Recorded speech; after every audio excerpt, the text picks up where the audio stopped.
अंदर रख दिया गया है, पूरा डाइलेक्ट्रिक कांस्टेंट अंदर है। ये पॉजिटिव प्लेट, ये नेगेटिव प्लेट, और डाइलेक्ट्रिक कांस्टेंट के है, तो इसके बीच में जो कैपेसिटी होगी के epsilon naught A upon D, ये फार्मूला बन के आता है। और जब कोई डाइलेक्ट्रिक नहीं रखा है, यहाँ पे पॉजिटिव प्लेट, नेगेटिव प्लेट, और इसके बीच में एयर या वैक्यूम हम कर सकते हैं, तो यहाँ पे कैपेसिटी होगी epsilon naught A upon D. इसमें epsilon naught A upon D है, यहाँ पे K epsilon naught A upon D. ये दो फार्मूला बनता है कब? जब यहाँ पे पूरी तरीके से वैक्यूम है या एयर है, यानी कि कोई डाइलेक्ट्रिक नहीं है। अच्छा, एयर और वैक्यूम के लिए जो डाइलेक्ट्रिक कांस्टेंट के होता है वो ऑलवेज वन होता है, के फॉर एयर या vacuum is equal to one. इसीलिए के की वैल्यू यहाँ पे वन हो जाएगा, किसके लिए? एयर या वैक्यूम होगा तो। बट कोई और अदर मीडियम होगा तो उसका डाइलेक्ट्रिक कांस्टेंट चेंज हो जाएगा, सो ये हो जाएगा। यहाँ पे बात होगी कि ये पूरा फुल एरिया कवर नहीं होगा, एक टी थिकनेस का डाइलेक्ट्रिक कोई मटेरियल होगा, टी थिकनेस का, वो यहाँ पे है, जिसकी डाइलेक्ट्रिक कांस्टेंट के है, टी थिकनेस की। बट यहाँ पे पूरा एरिया नहीं है, यहाँ पे भी एयर है, यहाँ पे भी एयर है, और ये टी थिकनेस, ये डाइलेक्ट्रिक है, कोई दूसरा मटेरियल है। अब इसकी डाइलेक्ट्रिक कांस्टेंट केवल इतना ही चेंज है, तो यहाँ पे कैपेसिटी क्या होगी? इसकी कैपेसिटी चेंज हो जाएगी, और फार्मूला आएगा epsilon naught A upon D minus T plus T upon के। ये फार्मूला डिराइव हम करेंगे, कैसे आया ये फार्मूला, ठीक है। तो सबसे पहले हम ये देखेंगे यहाँ पे कैपेसिटर का फार्मूला क्या होता है? Capacitance C is equal to Q upon V, C is equal to Q upon V. अगर हम कोई यूनिट वोल्टेज लगाते हैं तो कैपेसिटर जितना चार्ज स्टोर करता है वो उसी कैपेसिटेंस होती है। Charge per unit voltage, that is capacitance of the capacitor. Volt, यहाँ पे वोल्टेज क्या होगा? तो सबसे पहले हम यहाँ पे देखेंगे कि जैसे यहाँ पे एक डाइलेक्ट्रिक कांस्टेंट रखा है, अगर ये पॉजिटिव प्लेट है, ये पॉजिटिव प्लेट है, तो इसके एडजेसेंट में इस डाइलेक्ट्रिक का ये सरफेस पड़ेगा जो निगेटिवली चार्ज हो जाएगा। निगेटिव चार्ज कैसे होगा? इसमें इंड्यूस होगा, और ये निगेटिव प्लेट है तो इसके एडजेसेंट में ये जो है पॉजिटिव हो जाएगा। ये कैसे होगा? यहाँ पे इंड्यूस हो जाता है, कैसे होगा? आप ये देखो कि यहाँ पे पॉजिटिव प्लेट है तो इलेक्ट्रिक फील्ड ऐसे निकल के जाएगी बाहर की साइड में, और यहाँ पे नेगेटिव प्लेट है तो यहाँ से ऐसे जाएगी इलेक्ट्रिक फील्ड। यही होता ना? अगर कोई पॉजिटिव प्लेट है, ये पॉजिटिव प्लेट है और ये नेगेटिव प्लेट है, तो इलेक्ट्रिक फील्ड लाइन्स पॉजिटिव से निकल के नेगेटिव में जाती हैं, यहाँ से निकल के जाएगी। जिस सरफेस से कोई इलेक्ट्रिक फील्ड लाइन्स निकल रही है उस सरफेस पे यहाँ पे पॉजिटिव होगा, और जिस सरफेस पे जा रही होती है वहाँ पे नेगेटिव चार्ज इंड्यूस होता है। ये आप लोगों ने पढ़ा होगा। तो यहाँ पे यही है, अगर इस सरफेस से ये इलेक्ट्रिक फील्ड लाइन्स जा रही तो यहाँ पे पॉजिटिव है, और इस साइड में जा रही तो यहाँ पे नेगेटिव इंड्यूस हो जाएगा।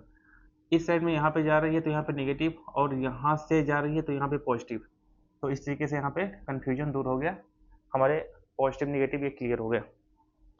एयर में देखेंगे तो इलेक्ट्रिक फील्ड का डायरेक्शन यहाँ पे है ऐसे, इसमें भी इलेक्ट्रिक फील्ड का डायरेक्शन ऐसे है, बट डाइलेक्ट्रिक कांस्टेंट में देखेंगे तो पॉजिटिव ये है, नेगेटिव ये है, तो इलेक्ट्रिक फील्ड का डायरेक्शन यहाँ पे ई हो जाएगा, इस साइड में ई फॉर ई के, ऐसे। दोनों एरियाज में हम निकालेंगे वोल्टेज कितना है, पोटेंशियल, दोनों एरिया में पोटेंशियल निकालेंगे। इसके लिए भी ये ई नॉट हम यहाँ पे यूज करेंगे, ई नॉट, और यहाँ पे ई के।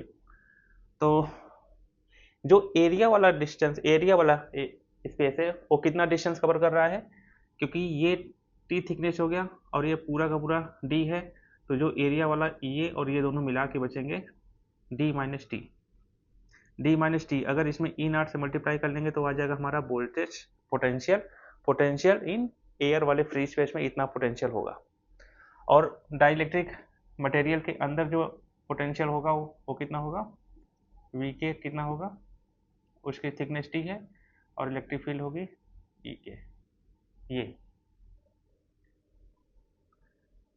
तो नेट पोटेंशियल क्या होगा, नेट पोटेंशियल यहाँ पे वी नेट क्या होगा, we not plus we K, यानी कि E naught D minus T plus E K into T. अब हम निकालेंगे इलेक्ट्रिक फील्ड।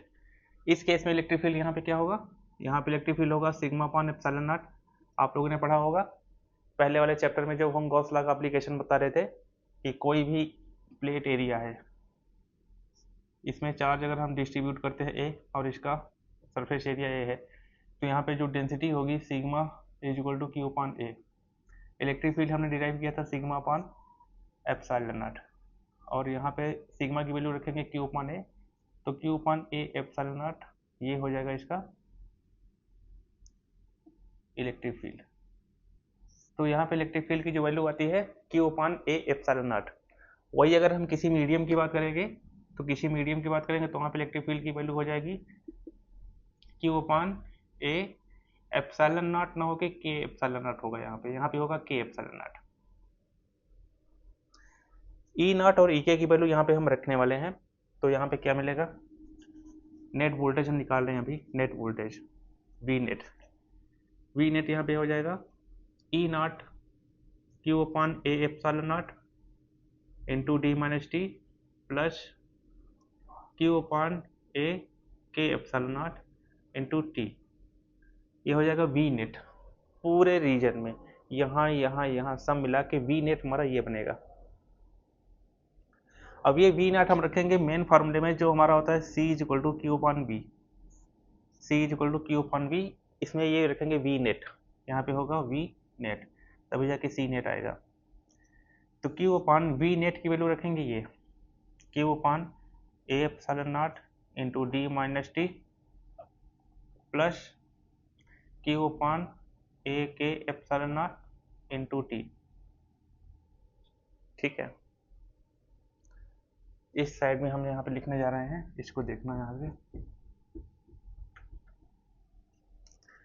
तो सी की जो वैल्यू होगी यहाँ पे क्यू अपॉन, यहाँ पे हम नीचे कॉमन लेंगे, कॉमन क्या आएगा Q upon A epsilon naught, यहाँ पे भी है Q upon A epsilon naught, यहाँ पे भी है, तो नीचे हम कॉमन लेंगे Q upon A epsilon not.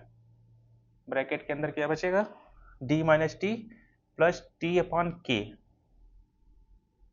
D minus T plus T upon K, यहाँ पे ये बचेगा, क्यू से क्यू कैंसिल होगा, ये वैल्यू ऊपर जाएगी यहाँ पे, तो ए epsilon not upon D minus T plus T upon के, ये हो गया सी नेट, ये हो गया सी नेट। यही फार्मूला यहाँ पे हमने लिखा था। तो ये कैपेसिटेंस हो गया फॉर डाइलेक्ट्रिक जो कि टी थिकनेस पे है उसके लिए। अगर हम यही कैपेसिटेंस यहाँ पे टी को हम पूरा डी के बराबर कर दें, ये टी की जो थिकनेस है पूरा डी के बराबर कर दें, तो क्या सीन बन जाएगा, यहाँ पे कुछ ऐसा बन जाएगा, ये पूरा का पूरा एरिया डाइलेक्ट्रिक से भर जाएगा। यहाँ पे इसकी डाइलेक्ट्रिक कांस्टेंट अब पूरी तरीके से हो जाएगी, यानी यहाँ पे टी की वैल्यू हमने डी के बराबर रख दिया, टी की वैल्यू किसके बराबर रख दिया, डी के। यहाँ पे हम चेक कर सकते हैं, जहाँ जहाँ टी है वहाँ पे डी रखो, देखो क्या फार्मूला बन के आता है। अगर यहाँ पे हम टी की जगह डी रखेंगे तो डी माइनस डी ये कैंसिल आउट हो जाएगा, यहाँ पे हो जाएगा डी अपॉन के, तो फार्मूला बन के आएगा ए epsilon not upon D minus D plus D upon के, ये कैंसिल हो जाएगा और के ऊपर जाएगा के epsilon naught A upon D, यानी कि इसके लिए फार्मूला ये बन के आएगा के epsilon naught A upon D.